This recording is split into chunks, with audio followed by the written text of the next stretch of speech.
She was classically beautiful to be sure, but also had the kind of features that Jason felt were especially attractive to him alone. Like how only an artist can especially appreciate the beauty of a painting, where most would simply have a casual appreciation. She also radiated something else, something ethereal. There was something spiritual and wise about her that seemed beyond what Jason could understand. A kind of metaphysical Mona Lisa smile. Jason caught himself appreciating the irony that he, a purely spirit being, stood here thinking he wasn't spiritual enough to understand this human woman. And yet he still felt overwhelmed, intimidated even. He moved closer, until he was standing right in front of her. She couldn't see him, of course. Her somber eyes remained unfocused on him, unfocused on anything really. She appeared to be deep in thought, trying to cover her depressed state with her small mask of a smile. And then, Jason experienced what was by far the most shocking thing he had encountered so far. Beyond the discovery of the mansion, the record player, the appearance of people in an abruptly new and spotless ballroom, and even beyond the discovery that he had no body, Jason suddenly reached a new level of bewilderment that had up to that point remained untouched. She kissed him. The most beautiful woman in Jason's entire universe somehow put her hands onto his immaterial shoulders, closed her eyes, leaned upwards and kissed him. The feeling was electrifying. Jason's eyes grew wide and his mouth dropped open. He stood there in a state of complete and utter awe as she drew back. How was that possible? Enjoying the evening, my love. The voice wasn't his. It came from him, but he hadn't said anything. And yet he had felt himself saying it. The slight vibrations from his chest, throat and mouth were just experienced by him as well, he realized. In fact, as he slowly recovered from the state of absolute shock from the kiss, he realized he could feel weight again. He could see his arms and legs, and feel the brush of the heavy cotton on his skin from the tuxedo he was wearing. And yet, his arms, they moved on their own. They clasped the woman around the waist, as his head looked down at her. This wasn't his body. All at once he understood. As he stood in the same place that one of the men of the ball now occupied, he could see and feel everything he did. As if, in a way, he possessed the man, though he was powerless to control the body. Yes. The reply did not have the distant, somber cadence he had expected from the beautiful woman with sad eyes. As he looked at her now, her face changed. Her expressions showed signs of surprise, curiosity, excitement, and fear, all at once, and it was clearly demonstrated in her voice as well. "What is it?" The man's voice again. It felt so odd to Jason, to feel himself speaking and yet to not be the one doing it.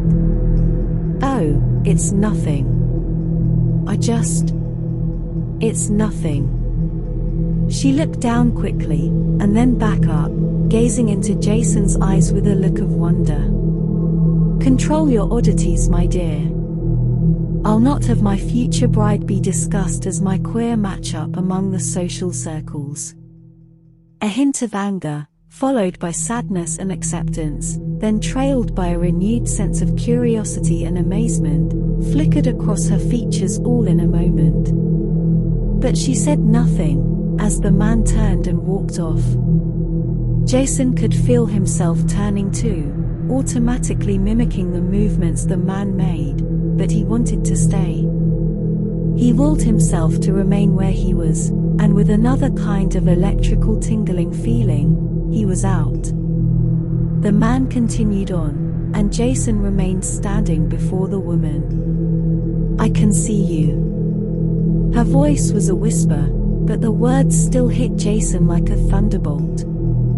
He leaned closer. You can? Me? She nodded, eyes wide. Jason glanced down. He couldn't even see himself. But how? I saw you in him. When we kissed. I could feel it. I could feel you. And then, I could see you. Jason just stared in astonishment. Now it was her turn to lean closer. Who are you?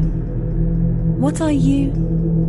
Jason finally managed to speak. Aren't you afraid of me? A small smile returned to her lips, but this time it was genuine. Her eyes showed signs of life. She shook her head. No. I don't know where you came from or what you are, sir, but you're nothing to be afraid of. This is most thrilling. Despite himself, Jason smiled too. He's my fiancé, you know, she said, her smile starting to fade. It's all been arranged. The spark too began to leave her eyes, steadily being replaced by the sad, vacant look. But you don't love him. It was a statement, not a question. Solemnly, she nodded, staring up at him. Jason would have been uncomfortable even making sustained eye contact with a woman before. The feelings of intense awkwardness that always arose almost immediately would cause a break in eye contact mere seconds later. But here, he stared back. He didn't know if being in spirit form he was freed from the heavy burdens and confusion of life, or if it was simply the result of a morning of cataclysmic changes in his life. Either way, he felt like an idealized version of himself. He felt confident, happy, free. The part of him on the inside that felt like it was constantly being weighed down by the demands of life was liberated. It was in part the childlike part of himself, but also a more matured, complete version at the same time. Here he was not afraid to do, or say, anything. I love you, you know. Her eyes widened, but she didn't say anything. He saw her breathing quicken. It was true. Everything Jason knew of love, which admittedly was shockingly little now that he reviewed it, was true of his feelings for her, this woman whose name he didn't even know. He was attracted to her beauty, of course, but it felt far, far deeper than that. It was as if he knew her, and had always known her, and was only just now trying to revive long-buried memories of her. It was her entire presence, as if they had been made for each other. He knew right at this moment that if he could sacrifice himself for the sake of this woman's happiness, he would do it. Tears were welling in her eyes. It is very strange, sir. I don't understand it, but I love you too. It's as if you should have been the one, instead of him. Jason couldn't speak. What could he say?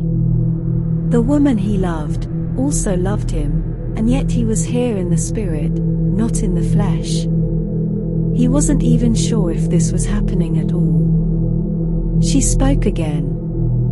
I want you to know, sir, that I... And then she was gone. The party, the lights and the music, all stopped.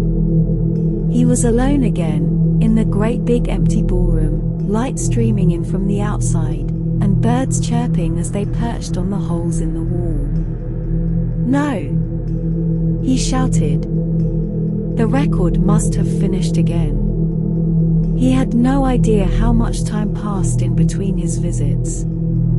He could be gone for 1 second, or it could be years. Perhaps he could only go back in time to the point in history where the same record was played. If they didn't play the same music again that night, he could lose her forever. He turned around quickly, trying to locate the record player. His right foot kicked the metal legs of the short table as he turned, toppling the table, record player, and the mysterious black record that sat atop it to the ground. The black record shattered as it hit the floor. The record player, too, broke. The top lid was knocked free, and the tuning arm snapped off. He stared in disbelief. His only way to find her was now gone. Shattered. He couldn't move. It just couldn't be. His one chance at happiness, no matter how faint and impossible it was, had just left him. He felt his eyes water and his body begin to shake. You don't need it anymore, my love. I am here. He turned, not daring to believe what he thought he heard. It sounded like her voice. And she was there. Standing where she had always been, in her beautiful blue ball gown. Eyes shining with joy.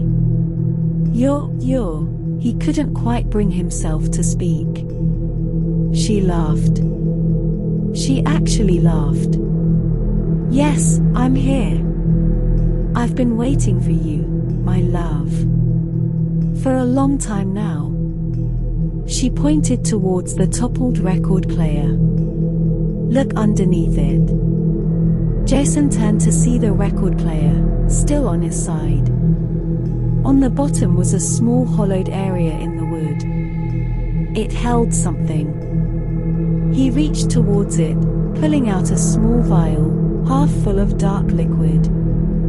He quickly turned back to look at where she had been standing, fearing she would be gone. But she was still there, still smiling. I was going to end my life that evening you appeared to me. There was nothing but agony waiting for me. I planned to go out on the balcony and drink that. What is it? His voice was hoarse, barely a whisper.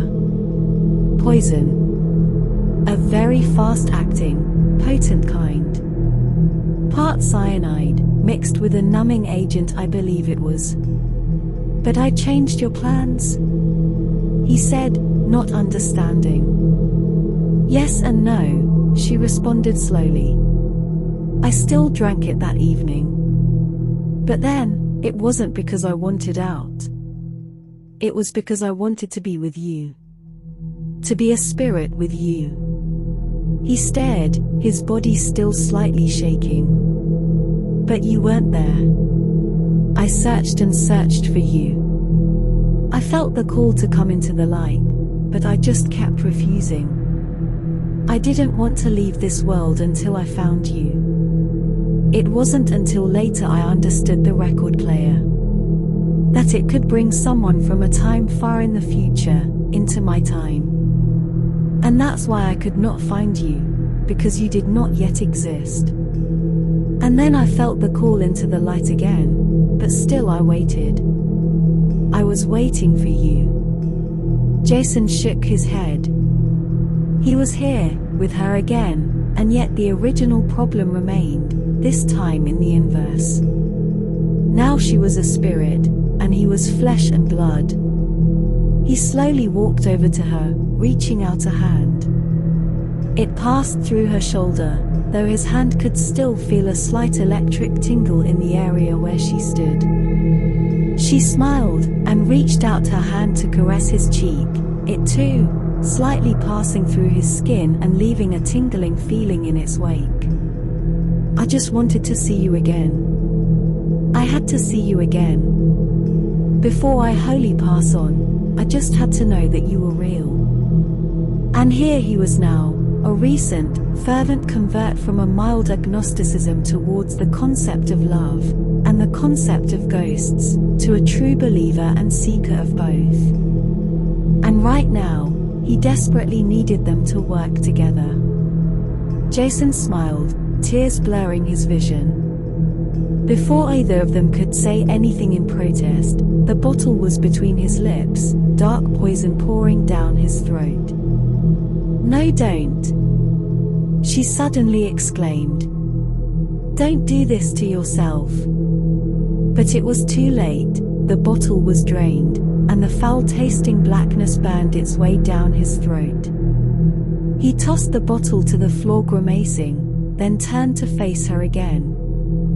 For your sake I would have done it. But if not for yours, for mine then. He said, a small smile forming. But your life? You're just throwing it away. Just for me? I didn't want that. I would never have done that to you. I just wanted to see you before I passed on. His smile never wavered. I think that no one knows better than we, that life is not ended by death, merely transformed. He remained standing, as his body dropped to the floor. It was like shedding a heavy coat. He suddenly felt the light, agile, strong feelings again. He stepped out of his body entirely, and took her hand. She was crying, but they were tears of joy. Her eyes were brighter than the stars had ever been. Shall we? Her immaterial hand clutched his own tightly, as they walked together to the old ballroom floor, and joined the waltz of the spirits that he could now see dancing together there.